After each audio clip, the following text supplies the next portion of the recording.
അപ്പോൾ അസ്സലാമു അലൈക്കും, എല്ലാവർക്കും നഫീസ് കിച്ചണിലേക്ക് സ്വാഗതം. അപ്പോൾ ഞാൻ ഇപ്പോൾ നല്ലൊരു അടിപൊളി ഷെഫിനെ നിങ്ങൾക്ക് പരിചയപ്പെടുത്തി തരാം. ഓൾമോസ്റ്റ് ഇവിടെ കണ്ണൂരിലുള്ള എല്ലാവർക്കും അറിയുണ്ടാവും. സെമീറ മെഹബൂബ് എന്നാണ് പേര്. അപ്പോൾ നമ്മൾ നഫീസ് കിച്ചണിലേക്ക് സ്വാഗതം. Thank you. സെമീറൻ്റെ കാര്യങ്ങളെല്ലാം പറ. എങ്ങനെ കുക്കിങ്ങിനോട് ഭയങ്കര ഫാഷൻ എന്ന് പറഞ്ഞാൽ ചെറുതിലെ കുക്കിങ്ങിനോട് ഭയങ്കര ഇഷ്ടമാണ്. പിന്നെ ഉപ്പാൻ്റെ ഓരോ ഇതിലാണ് ഞാൻ ഇങ്ങനെ ഈ ഒരു നിലയിലെത്തിയത്, കുക്കിങ്ങിലേക്ക് വന്നത്. ഉപ്പാൻ്റെ സപ്പോർട്ട് ആദ്യം ഫസ്റ്റ് തന്നെ വനിതയിലായിരുന്നു ഫസ്റ്റ് മാഗസീനിൽ റെസിപ്പി കൊടുക്കുന്നത് 1992. അങ്ങനെയാണ് ഫസ്റ്റ് തുടങ്ങിയത്. പിന്നെ മാഗസീനിൽ അങ്ങനെ കൊടുത്ത് പിന്നെ കുക്കിങ്ങനെ ഓരോന്ന് ട്രൈ ചെയ്യും. എന്ത് കണ്ടു കഴിഞ്ഞാലും ട്രൈ ചെയ്ത് എവിടെന്നെങ്കിലും ഫുഡ് കഴിച്ചു കഴിഞ്ഞാൽ അതേപോലെ ഉണ്ടാക്കി നോക്കും. പണ്ട് ഇതേപോലെ ഇങ്ങനെയുള്ള ഒരു സോഷ്യൽ മീഡിയയിൽ നമുക്ക് ഇങ്ങനത്തെ ഒന്നും കിട്ടാനില്ലല്ലോ. അപ്പം അങ്ങനെ നോക്കി പിന്നെ ഉപ്പാൻ്റെ കുറേ ക്ലാസ് കിട്ടി. നല്ല ഷെഫ്. അങ്ങനെ പപ്സ്, കേക്ക്, പിന്നെ ബിസ്ക്കറ്റ് എല്ലാം ഉപ്പ പഠിപ്പിച്ചത്. ആദ്യം ക്ലാസ് ആയിരുന്നു എടുത്തത്.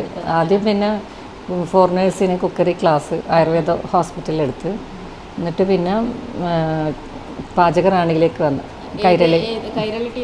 പാചകറാണിയിൽ അതിലാണ് ഫസ്റ്റ് സെമിഫൈനൽ കഴിവ് തന്നെ വേണമല്ലോ. അവിടെ സെമി ഫൈനൽ എത്തണമെങ്കിൽ തന്നെ അതിന് വലിയൊരു കഴിവാണല്ലോ. അതായത് പ്രൊഫഷണലായിട്ട് പഠിച്ചിട്ടുണ്ടോ? ആയുർവേദ കുക്കറി കുറച്ച് പഠിച്ച്, എന്നിട്ട് പിന്നെ ഉപ്പാൻ്റെ ക്ലാസ്സിൽ തന്നെ ഇപ്പോൾ കുറേ തിയറിയും പ്രാക്ടിക്കലും എല്ലാം തരുന്നു. ഷെഫ് തന്നെ നല്ലോണം എല്ലാ ക്ലാസ്സും എല്ലാ രാജ്യങ്ങളിലും പഠിപ്പിച്ചു തരാനും. ഇപ്പം അന്നേരം മദ്രാസിൽ ഹോട്ടലുണ്ടായിരുന്നു. അപ്പം അങ്ങനെ കുറേ പഠിച്ച് കുറേ രാജ്യക്കാരെന്ന് പറഞ്ഞാൽ കുറേ ആൾക്കാരുമായിട്ടുള്ള കോണ്ടാക്റ്റ് പഠിപ്പിക്കാനും പറ്റി. നല്ല അത് ഭയങ്കര ഒരു മനസ്സിനൊരു സന്തോഷമാണ്. കാരണം അവർ പഠിച്ചു കഴിഞ്ഞിട്ട് പോകുമ്പോഴാണെങ്കിൽ ഭയങ്കര സങ്കടമായിരിക്കും. അത്രയും ഒരു നമ്മൾ ഇപ്പോൾ എടുക്കുന്നുണ്ട്. ഇപ്പം ഹോട്ടൽ മാനേജ്മെൻറ്റ് ഇവിടെ 3-ാം മൈലിൽ കുറച്ച് കുട്ടികൾ അന്നേരം എടുത്ത്, പിന്നെ ഓൺലൈനിൽ എടുത്തിട്ടുണ്ടായിരുന്നു. പിന്നെ മത്സരങ്ങളിൽ പങ്കെടുത്തിട്ടുണ്ടല്ലേ? ഫസ്റ്റ് കോമ്പറ്റീഷനിൽ പങ്കെടുക്കും. എന്നിട്ട് അതിലെല്ലാം ഇപ്പം ജഡ്ജ്മെൻ്റായിട്ട് അങ്ങനെ പോകുന്നത്. സെമീറയുടെ കൂടെ വിധികർത്താവായി പോകാനുള്ള ഒരു അവസരം ഉണ്ടായിട്ടുണ്ട്. 2-3 നമ്മൾ ചെയ്തിട്ടുണ്ടല്ലേ, ഒന്നിച്ചിട്ട് വിധികർത്താവായിട്ട് പോയിട്ടുണ്ടായിരുന്നു, ജഡ്ജായിട്ട് പോയിട്ടുണ്ടായിരുന്നു. അപ്പോൾ നമുക്ക് സെമീറൻ്റെ എന്തെങ്കിലും റെസിപ്പി. സെമീറൻ്റെ ഫാമിലി ഹസ്ബൻഡും 3 മക്കൾ, 3 ആൺമക്കൾ. മോനും ഹസ്ബൻഡും മക്കളുള്ള സപ്പോർട്ടാണ് പ്രത്യേകിച്ച് ഇതിലേക്ക് കൂടുതൽ നമുക്ക് കാരണം മുന്നോട്ട് പോകാൻ പറ്റുള്ളൂ. നമുക്ക് സെമീറൻ്റെ നല്ല 2 അടിപൊളി ഈദിൻ്റെ സ്പെഷ്യൽ റെസിപ്പി നമുക്ക് കാണാം. അപ്പോൾ ഇന്നിവിടെ ചെയ്യാൻ പോകുന്നത് ബട്ടർ സ്കോച്ച് പുഡിങ്ങാണ്. ബട്ടർ സ്കോച്ച് നല്ല ടേസ്റ്റാണ്. എനിക്ക് ഓർഡറിൽ ഏറ്റവും കൂടുതൽ ഓർഡർ ഉണ്ടാകുന്നതാണ് ബട്ടർ സ്കോച്ച്. സിമ്പിളുമാണ്, ടേസ്റ്റുമാണ്. അപ്പോൾ അതിന് ഇൻഗ്രീഡിയൻസ്: പാല് 1 ലിറ്റർ പാല്, മിഠായി മെറ്റ്, പിന്നെ 3 മുട്ട, 10 gram China grass, 100 gram cashew nut, പിന്നെ 1 കപ്പ് പഞ്ചസാര, പിന്നെ കുറച്ച് വാനില എസൻസ്, പിന്നെ 100 ഗ്രാം ബട്ടർ. ഇതൊരു ടിന്ന്, ഒരു ടിന്ന് ഫുള്ളും. ആദ്യം മുട്ടയുടെ മഞ്ഞയും വെള്ളയും വേർതിരിക്കാം.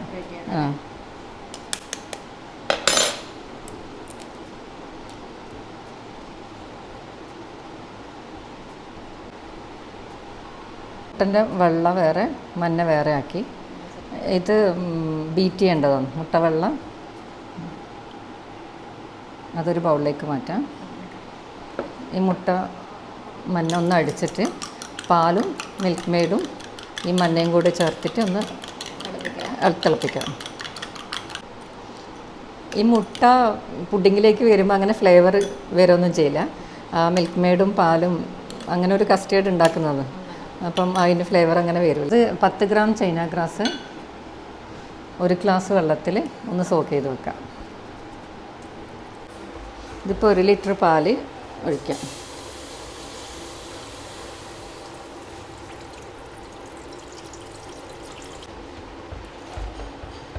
പാല് ചൂടായിട്ടുണ്ട്. അങ്ങനെ മുട്ടയുടെ മഞ്ഞ ഒന്ന് ബീറ്റ് ചെയ്തത് അത് ചേർക്കാം. 1 ലിറ്റർ പാലിന് 1 ടിന്ന് മിഠായി മിൽക്ക് മെയ്ഡ് എല്ലാം കൂടി നന്നായിട്ടൊന്ന് മിക്സ് ചെയ്യാം. കാരണം ആ മുട്ട ഇതിൽ കിടന്നിട്ട് നല്ലോണം മിക്സ് ആവണം. Vanilla essence 1 teaspoon.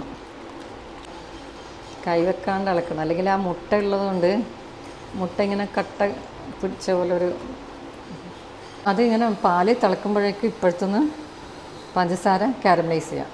പഞ്ചസാര കാരമലൈസ് ചെയ്ത് അതിൽ ബട്ടർ ചേർക്കുക. അതാണ് അതിൻ്റെ ഫ്ലേവർ കൊടുക്കുന്നത്, ബട്ടർ സ്കോച്ചിൻ്റെ ഫ്ലേവർ കൊടുക്കുന്നത്. നമ്മൾ ശ്രദ്ധിക്കേണ്ടത് പാല് ഇത് ഇപ്പുറത്തുനിന്ന് തിളക്കുമ്പോൾ ലോ ഫ്ലെയിമിലിട്ടിട്ട് ഇടയ്ക്കിടെ ഇളക്കിക്കൊണ്ട് വെക്കണം. എന്നിട്ട് വേണം ഇത് ഇങ്ങനെ കാരമലൈസ് ചെയ്യാൻ, അല്ലെങ്കിൽ അത് അടുക്കി പിടിക്കുകയും ചെയ്യും. ഇത് ഒരു ഇത് വരില്ല. 1/4 കപ്പ് പഞ്ചസാരയാണ്. വേണ്ട, 1/4 കപ്പ് പഞ്ചസാര ഇട്ടിട്ട് ഇങ്ങനെ വെറുതെ വെക്കുമ്പം തന്നെ അതിങ്ങനെ മെൽട്ടായി വരും.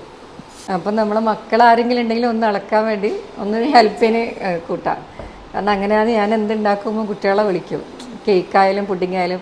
അപ്പോൾ ജസ്റ്റ് അവർ ചിലപ്പം കാഷ്യൂ കട്ട് ചെയ്ത് തരും, അല്ലെങ്കിൽ ഇങ്ങനെ ഇളക്കി തരും.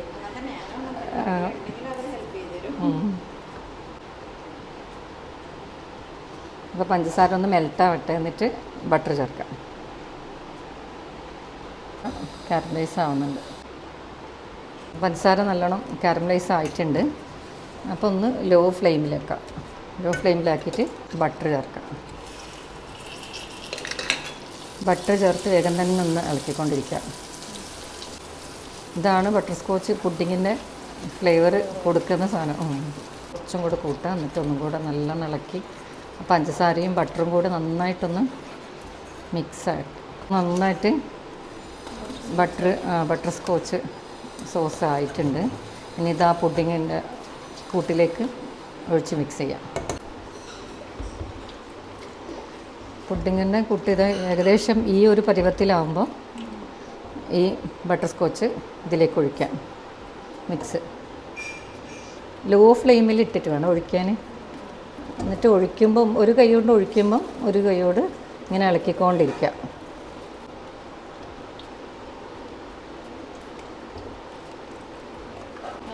അത് ഒഴിച്ചിട്ട് ഒന്ന് ജസ്റ്റ് ഒന്ന് ചൂടായാൽ മതി, കൂടുതൽ തിളക്കണ്ട. പിന്നെ അത് ഇനി നമ്മുടെ ചൈന ഗ്രാസ് അവിടെ സോക്ക് ചെയ്ത് വെച്ചിട്ടുണ്ട്, അതും കൂടി മെൽറ്റ് ചെയ്ത് ഒഴിക്കാം. പിന്നെ കുറച്ച് ഒരു 2 ടീസ്പൂൺ കോൺഫ്ലവർ ജസ്റ്റ് ഒന്ന് കലക്കി ഒഴിക്കുക, ഒരു തിക്നെസ്സിന്. ചൈന ഗ്രാസ് ഒന്ന് മെൽട്ടാവട്ടെ ആയിട്ടുണ്ട്, ഇതിലേക്ക് ഒഴിക്കാം.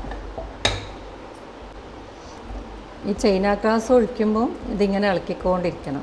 ഏത് പുഡിങ്ങിനായാലും, അല്ലെങ്കിൽ ഒരു കട്ട പിടിച്ചു പോകും. ലോ ഫ്ലെയിം ആക്കുകയും ചെയ്യണം.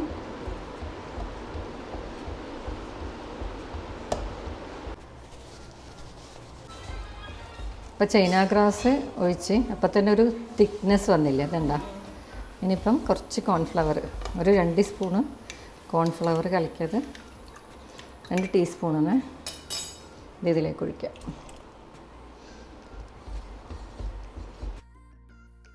പുഡിങ് റെഡി ആയിട്ടുണ്ട്.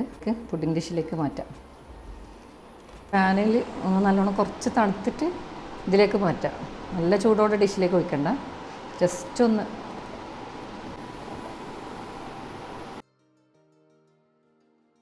പുഡിങ്ങിൻ്റെ പാത്രത്തിലേക്ക് ഒഴിക്കാം. അപ്പോൾ നമ്മൾ മുട്ട എഗ് വൈറ്റ് ഒന്ന് ബീറ്റ് ചെയ്യാം. ബീറ്റ് ചെയ്ത് കുറച്ച് ഒരു 2 ടീസ്പൂൺ പഞ്ചസാര ചേർക്കാം. ടീസ്പൂൺ ഷുഗർ ഒന്നും കൂടെ ബീറ്റ് ചെയ്യാം. ഇതാണ് ഇതിൻ്റെ കൺസിസ്റ്റൻസി. ഇത് ഇങ്ങനെ കമിഴ്ത്തി കഴിഞ്ഞാൽ വീഴില്ല, അതാണ് ഇതിൻ്റെ ഒരു ടെക്സ്ചർ. ഇതിപ്പം എഗ് വൈറ്റ് നല്ല ബീറ്റായിട്ട് വന്നിട്ടുണ്ട്. ഇനിയിപ്പോൾ ഇതിൻ്റെ മേലെ ഇങ്ങനെ കുറച്ചായിട്ട് ഇട്ട് കൊടുക്കുക. എഗ് വൈറ്റ് ബീറ്റ് ചെയ്തത് ഇതിൻ്റെ മേലെ ഇങ്ങനെ തന്നെ ഉണ്ടാവാം. ഇതാണ് ഇതിൻ്റെ ഒരു സ്റ്റൈലില്ല. ഇനി ഇതിൻ്റെ മേലെ കാഷ്യൂ പഞ്ചസാര കാരമലൈസ് ചെയ്തിട്ട് കാഷ്യൂ ഇട്ടിട്ട് ഇതിൻ്റെ മേലെ വെക്കും. അതാണ് ലാസ്റ്റ്. കാരമലൈസ് ചെയ്യാം. 1/4 കപ്പ് പഞ്ചസാര. ഇതിങ്ങനെ വെറുതെ വെച്ചാൽ മതി. അപ്പോൾ കുറച്ച് കഴിയുമ്പോൾ ഇങ്ങനെ മെൽട്ടായി വരും. എന്നിട്ട് കാഷ്യൂ ഇട്ടിട്ട് ജസ്റ്റ് ഒന്ന് ഇളക്കിയിട്ട് ഈ പുഡിങ്ങിൻ്റെ ഇതിലേക്ക് ഗാർണിഷ് ചെയ്യാം. കാരണം കാരമൽ ഐസ് ആയിട്ടുണ്ട്. ഇങ്ങനെ നല്ല ഈ കളറ് വന്ന് ഫുള്ള് പഞ്ചസാര മെൽറ്റായി കഴിഞ്ഞാൽ കാഷ്യൂ, ചെറുതായി മുറിച്ച കാഷ്യൂ ഇടാം. എല്ലാം കൂടി ഒന്ന് വേഗം അങ്ങനെ സ്പീഡിൽ തന്നെ ഒന്ന് ഇളക്കി എടുക്കാം. ഇത് ഈ ഒരു ഇങ്ങനെ ആയിക്കഴിഞ്ഞാൽ ഇത് ഓഫ് ചെയ്യാം. പിന്നെ ചൂടോടെ തന്നെ പുഡിങ്ങിലേക്ക് ഒഴിക്കാം. എന്നിട്ട് ഇതേപോലെ ഇതിൻ്റെ മേലേക്ക് ഇങ്ങനെ ഒഴിക്കാം. നല്ല ടേസ്റ്റാണ് ഈ പുഡിങ്. കഴിച്ചാൽ അവിടെ എല്ലാവരും ഒന്ന് ട്രൈ ചെയ്ത് നോക്കണം. ഫ്രഷ് തീയതിനെല്ലാവരും പുഡിങ് തന്നെ ആക്കിക്കോ.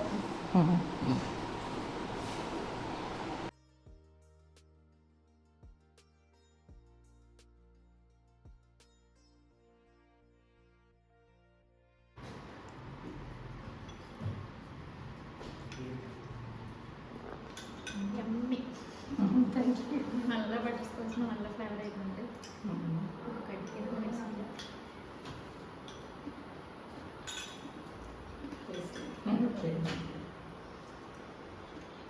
നല്ല ടേസ്റ്റ് ഉണ്ട്. എന്തായാലും ഇതിന് tikka biryani butterscotch pudding flavour ഉണ്ടായിക്കോ. ഉണ്ടാക്കാൻ ശ്രമിക്കുക ഇൻഷാ അല്ലാഹ്. അപ്പോൾ എല്ലാവർക്കും സെമീറാൻ്റെ റെസിപ്പി ഇഷ്ടമായിട്ടുണ്ടാകുമെന്ന് വിചാരിക്കുന്നു. അപ്പോൾ നെക്സ്റ്റ് നമ്മൾ ചിക്കൻ ടിക്ക ബിരിയാണിൻ്റെ റെസിപ്പിയുമായിട്ട് വരുന്നതാണ്. അപ്പോൾ എല്ലാവരും വീഡിയോ മാക്സിമം ലൈക്കും കമൻറ്റും ഷെയർ ചെയ്യുക. അപ്പോൾ സബ് ചെയ്യാത്തവരുണ്ടെങ്കിൽ സബ് ചെയ്യുക. അപ്പോൾ ഇൻഷാ അല്ലാഹ് നെക്സ്റ്റ് വീഡിയോയിൽ കാണാം. ബൈ.